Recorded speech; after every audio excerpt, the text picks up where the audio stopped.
Comme certains le savent, je travaille du coup chez un grand opérateur de téléphone. Ça ne m'est pas arrivé à moi, et vu la fin de l'anecdote heureusement, mais c'est arrivé à un ancien collègue, entre guillemets. Alors, il y a un truc qu'il faut que je vous apprenne, c'est que dans vos téléphones, vous avez des cartes SIM. Jusqu'à là, tout va bien. Et ça peut paraître bizarre, dit comme ça. Non, c'est pas le caca sur le fauteuil. Ça peut paraître bizarre, dit comme ça, mais beaucoup de gens perdent leur carte SIM. Je ne sais pas comment ils font. Alors, la plupart du temps, c'est genre, tu vois, ils perdent leur carte SIM, et du coup, quand ils partent en vacances, par exemple, tu vois, ils vont dans un autre pays, ils enlèvent la carte SIM pour mettre la SIM du pays, et du coup, ils perdent la française, etc. Donc, il y a plusieurs manières de refaire sa carte SIM chez nous. Soit en boutique, soit par internet, soit avec le service client. Comment on peut perdre sa carte SIM sans perdre le tel? Ben, par exemple, quand tu pars en vacances. Mais parfois, les gens, je comprends pas trop comment ils font pour la perdre sans partir en vacances. Mais bref, allez, je sais pas non plus, mais bref. Donc, le problème, quand tu passes par le service client par téléphone, on te demande des infos perso. C'est-à-dire nom, prénom, ça semble évident. On te demande à quelle banque tu es. On te demande l'adresse mail que tu as donnée à... Et parfois, on te demande un ou deux autres renseignements. En fait, c'est pour valider ton identité. Jusqu'à là, tu dis, bon, ok, c'est plutôt classique. Rien d'extraordinaire, mais pourquoi pas. Bon, sinon, tu peux la faire par Internet. Il te faut ton identifiant, ton mot de passe, valider le fait que tu te connectes avec ton téléphone. Donc si tu n'as plus la carte SIM, c'est compliqué de te connecter, sauf si tu es sur ton PC et que tu es déjà connecté. Dans ce cas-là, tu n'as pas besoin d'authentifier par SMS. Mais bref, l'identifiant, la moitié des clients ne le connaissent pas. Le mot de passe, n'en parlons pas, je pense qu'on n'est même pas à 10% de nos clients. Donc c'est la merde. Et puis en plus, il faut le recevoir par la poste, par téléphone ou par Internet. Donc de recevoir par la poste, ça prend du temps, bref.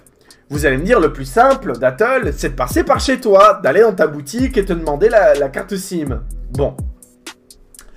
Je pense que je ne vous apprends rien si je vous dis qu'une carte SIM est liée à un propriétaire de ligne. Jusqu'à là, ça me paraît logique. Ce qui se passe, c'est qu'il ne peut y avoir qu'un propriétaire de ligne. Jusqu'à là, vous dites, oui, bon, c'est plutôt normal, t'as ta carte SIM, elle est à toi. Oui, sauf que n'oubliez pas que les gens de base, ils peuvent être mariés par exemple. Donc ça veut dire que ta carte SIM, elle est à toi, et à toi seul. Elle n'est pas à ton mari. Même si vous êtes marié, pacsé, que vous avez fait l'amour il y a 1 heure, on s'en fout, elle est à toi. Bon. Bref. Et donc, où est-ce que je veux en venir ? Ça veut dire que si tu veux refaire ta carte SIM en magasin et qu'elle est à ton nom, il faut que tu viennes toi-même avec ta carte d'identité originale, pas une photocopie ou une photo sur ton téléphone, non, non, non, ton original, ou alors ton passeport, évidemment, pareil, original, ou alors ton permis de conduire. Mais attention, permis de conduire uniquement format carte. En format, les nouvelles, quoi, en format carte bancaire, quoi, tu vois. Pas le vieux papier dégueulasse que tes grands-parents, ou même peut-être tes darons, ils ont, tu vois. Pas ce format-là, il n'est plus accepté. Si ces conditions sont remplies, tu viens en boutique, tu payes ta carte SIM 20 € et on te la refait. Jusqu'à là, tout va bien. Mais imagine, pour X ou Y raison, tu ne peux pas te déplacer toi-même et c'est ton mari qui y va. C'est non! C'est non! Même si elle te donne sa carte d'identité, c'est non! Même si tu l'appelles en visio sur FaceTime, non plus! C'est non! C'est présence du titulaire, sa carte d'identité originale, point, barre. Et vous allez me dire, mais c'est un peu bizarre d'Apple quand même. Les gars, ils sont mariés, tu vois, ils sont mariés, ou c'est son frère, ou Ou à la limite, le cousin, je pourrais comprendre, mais c'est bizarre. Tu peux pas faire une dérogation. Hein. Non. Ça a existé pendant le Covid, parce que là, c'était compliqué, mais non. Alors, vous vous imaginez bien que j'ai eu les classiques. Alors, et sans déconner, mais c'est même pas encore l'anecdote, je vais y venir, mais ça prend du temps à vous expliquer. Donc, j'ai déjà eu les gars, du coup, qui viennent. Ah, ma femme, elle est à l'hôpital. Vous vous rendez compte? C'est dégueulasse. On est mariés. Ou alors, et tu leur dis non. Les gars, ils reviennent. 1 heure après, avec la femme, et elle est là. Elle est bien portante, limite, elle se porte mieux que le mari, tu vois. Donc, les excuses de merde, on connaît. Et même si elle est réellement à l'hôpital, c'est non. Si tu t'es fait... Si tu n'as pas ta carte d'identité, mais que c'est toi, c'est non. C'est pareil. Quand la personne est mineure, bah, ça veut dire que c'est tes parents qui payent. Enfin, qui ont ton forfait. Parce que sur un compte... je le biperai pour la rediff.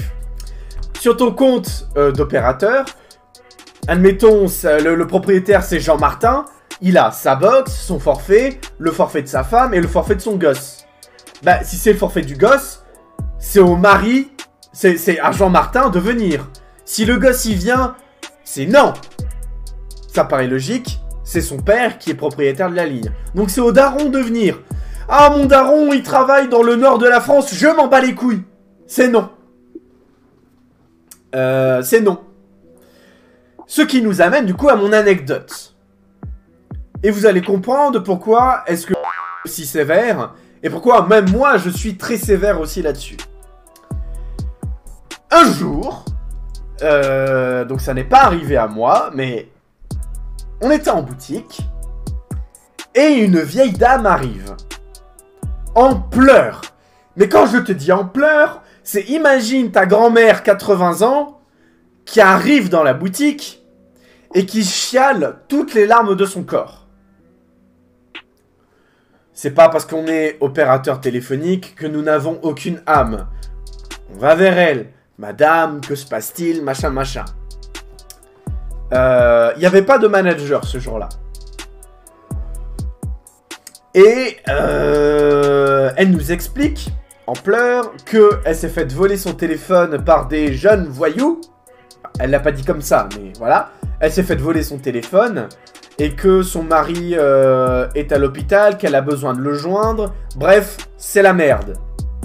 Et cette boutique-là, elle est pas au centre de Lyon, tu vois. C'est une boutique un peu désaxée. C'est pas du tout dans la ville même, tu vois. Donc c'est entre guillemets un peu la campagne. Pour moi, c'est la campagne, mais si vous habitez dans la campagne, pour vous, c'est pas tout à fait la campagne. Bref, vous avez compris. Bon. En plein, voilà, machin, et qu'elle a besoin de refaire sa carte SIM. Pas de souci, madame. Donnez-moi votre téléphone. 06 54 32 10. Admettons. Pour ceux qui ont compris le jeu de mots que je viens de faire avec le numéro de téléphone. Et on voit... Ah, mais c'est au nom de Norbert Michel. Oui, c'est mon mari, comme je vous expliquais, il est à l'hôpital. Il est, je sais pas, un cancer ou je sais pas quoi. Et il faut vraiment que j'ai ma carte SIM pour pouvoir machin. Bah non, madame, on peut pas vous la refaire, c'est au nom de votre mari. Elle a encore toutes les larmes de son corps. Mais je vous dis qu'il est pas là. C'est vraiment important, c'est très urgent. Il faut que j'arrive à le joindre, etc. C'est super important. Elle montre un petit téléphone à touche, tu vois. Elle dit voilà, j'ai trouvé ça, il y avait ça dans un fond de mon tiroir. Il me faut juste la SIM, je veux rien acheter. Je veux juste la SIM. Et... le vendeur qui l'a pris en charge a eu pitié d'elle. Bah, c'est logique, tu vois, c'est une vieille. C'est une vieille qui, en plus, fout la honte au vendeur parce que, bah, il y a les clients qui regardent, ils disent, oh, les gars, ils sont chauds quand même. Ils refusent ça alors qu'il y a son mari à l'hôpital, machin. Bref. Il a pitié d'elle. il prend la décision de lui-même de lui refaire sa carte SIM. Il refait la SIM, il la donne à la vieille dame qui prend la SIM et qui s'en va vite, rapidement, tu vois. Logique, elle est pressée, machin. Et quelques jours plus tard, la police arrive. La police arrive et bonjour, avec cet accent-là, hein, le même accent. Hein. On est à Lyon, mais le flic avait un accent comme ça. C'est pas vrai. Il fait bonjour, je voudrais savoir qui a délivré la carte SIM de monsieur Bernard Jacot. Je sais plus comment je l'avais appelé. La carte SIM de monsieur Bernard Jacot. C'est moi. Le vendeur a dit ça. Il fait ah. Eh ben, vous allez nous suivre au poste, monsieur. Oula. Cette dame, cette vieille dame, en pleurs, à qui on aurait donné... j'ai plus en tête l'expression, mais à qui on aurait donné son âme, était une actrice, complice d'un petit groupe de malfaiteurs qui ont refait la carte SIM de ce vieil homme riche, parce que la zone était un peu riche, et qui, avec la carte SIM, avait validé des paiements avec l'authentification par SMS, qui avait validé des paiements de sommes astronomiques avec cette carte SIM. Le vendeur s'est fait virer. Faute grave. Faute professionnelle. OMG. Ah non, mais... Terrible. Terrible. Terrible. Le gars... On lui a refait sa carte... Mais... Tu te dis, une vieille complice de ça. Déjà, faut l'accepter, tu vois. Mais on sait que les vieux, ils aiment bien voler parfois dans les magasins. Mais là, les malfaiteurs, évidemment, je parle bien le français, les malfaiteurs étaient intelligents. Ils ont pris une vieille, qui aurait pu être tout à fait son mari. Se faire virer pour faute grave, retrouve du boulot derrière. Bah, dans les télécoms, ça va être compliqué. Puisque bon, ça c'est un secret de polichinelle, mais les télécoms parlent entre eux. Moi, j'avais un... Est-ce que j'ai le droit de le dire sur internet, ça? J'ai un autre collègue qui s'est fait voler, qui s'est fait virer pour faute grave. Il est blacklisté. Parce qu'en fait, quand il s'est fait embaucher chez nous, il avait travaillé avant chez Orange. Oui, je peux le dire, remarque, on s'en fout. Il avait travaillé avant chez Orange. Et il s'était fait déjà virer pour faute grave. Et c'est con de ma boîte à moi, ils l'ont quand même engagé. En mode, ce mec, il a volé notre société. Donc, voilà. Mais ma boîte l'a pris quand même. Alors là, mon gars, c'est bon, quoi. Mais du coup, oui, quand on embauche quelqu'un dans notre société de télécom qui a déjà travaillé dans une autre société de télécom, voilà. On parle entre nous. Donc, voilà. C'est comme ça, d'ailleurs, par exemple, qu'il y a des vendeurs... d'une autre boîte de télécom qui se sont retrouvés chez nous parce qu'ils en avaient marre de travailler pour cette boîte-là de télécom. Donc ça facilite la transition, tu vois.